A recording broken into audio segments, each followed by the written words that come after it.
ръчица бистра и студена, позволи на мене да те прекося, да премина на отсрещната ти страна.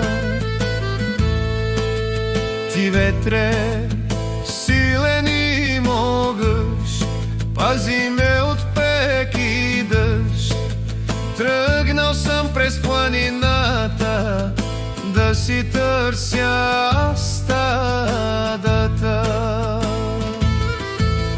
Живота на овчаря не е лек, с овцете той живее и на студ и на пек. А пък зимата студена, храна кога дек нигде нема, той ги храни и гой, ди от студ да ги спаси.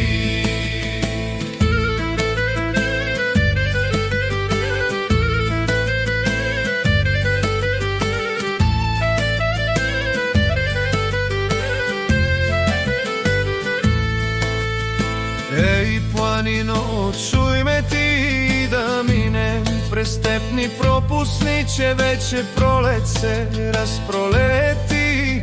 Млади агнетата ни донеси, да тичат те навред и да блеят, че пролетта природата се разхубави. Кой може да спре Балкана да се разелени?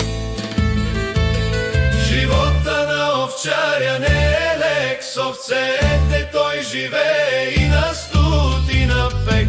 А пък зимата студена, храна кога дек нигде нема, той ги храни и гой, ди от студ да ги спаси.